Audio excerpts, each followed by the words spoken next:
Okay, today we are going to continue with our coffee cup series, in spite of the fact that today's liquid receptacle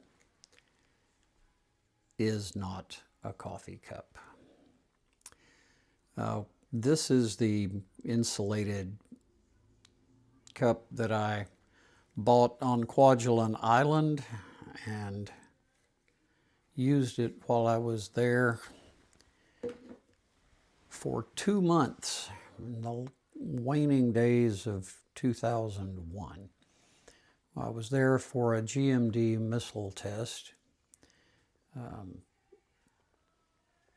Spent 2 whole months spanning Halloween and Thanksgiving, and came home the first week of December. Was in Hawaii for Pearl Harbor Day. It's easy for Sandra to remember when I came home because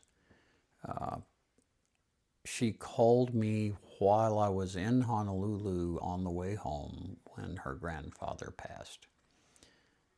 So I was able to get home, as quickly as possible. I was already on the way.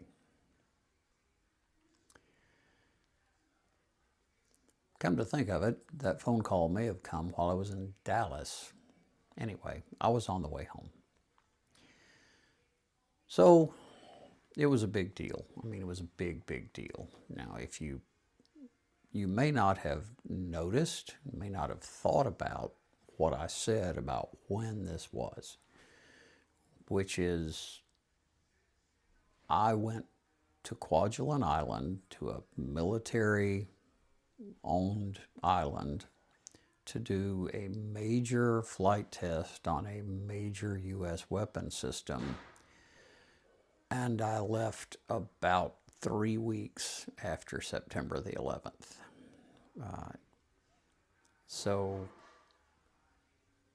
everybody was just completely nuts about security. I mean, when we got there, you had to present your orders and your identification to prove you were who you said you were, and to prove that you had orders to be on this island before they would let you off the plane.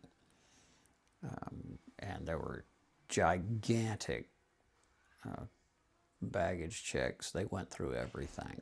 Everybody was completely nuts on the subject right then. Well, let's go ahead and continue down that path. So, National Missile Defense Test, big missile test, and some Greenpeace activists had interrupted the previous test. So they had, Kwajalein Atoll, it's an atoll. There's a chain of small islands around a central lagoon. That's what an atoll is. Well, Kwajalein Atoll is the whole thing. Then there's Kwajalein Island, which is the largest island in the atoll. It's at the south. Then the place we actually launched the missile from is from an island about 30 miles north of Kwajalein Island. And so you got this $100 million missile sitting there, and Greenpeace activists, as they were doing the countdown, came in on a rubber boat, and they ran up on the beach, got out of the boat, and ran toward the missile, because they knew we couldn't launch the missile if there were people around. It's bad press to crispy fry peace activists. Well, fortunately, they didn't do it at a time when we couldn't abort, or when aborting would have cost us, many millions of dollars. Because if they'd done that after the Target launched, that would have cost us a Target. Target's probably around $20–30 million. So in addition to it being September the 11th, there was that concern that Greenpeace was going to come and interrupt our missile test. I was never clear on why Greenpeace was opposed to missile defense, but it didn't matter, right? All we had to do was worry about not getting interrupted.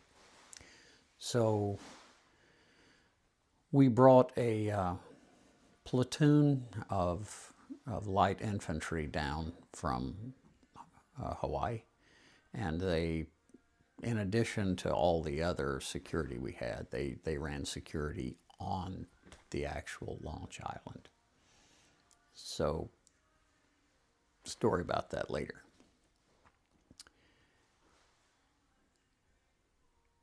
But yeah, everything was just really, really highly strung.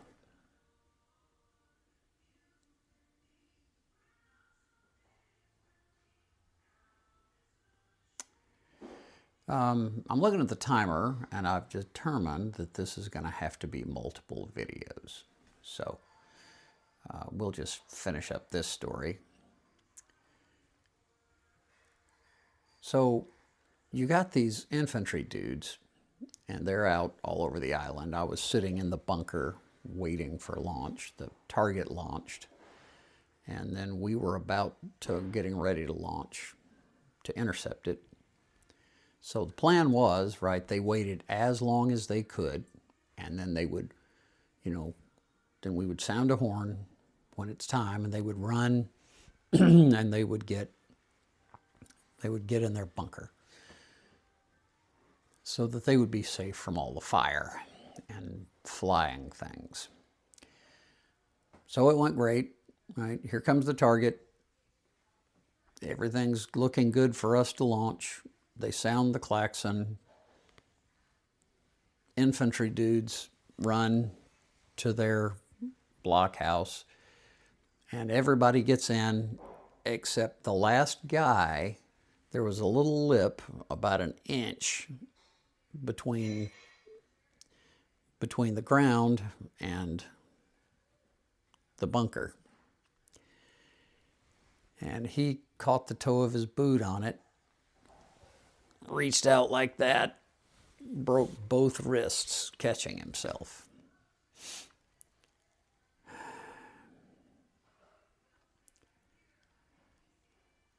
And General Hawley was so impressed that he gave that man an Army Commendation Medal for tripping and falling on his face. I was furious.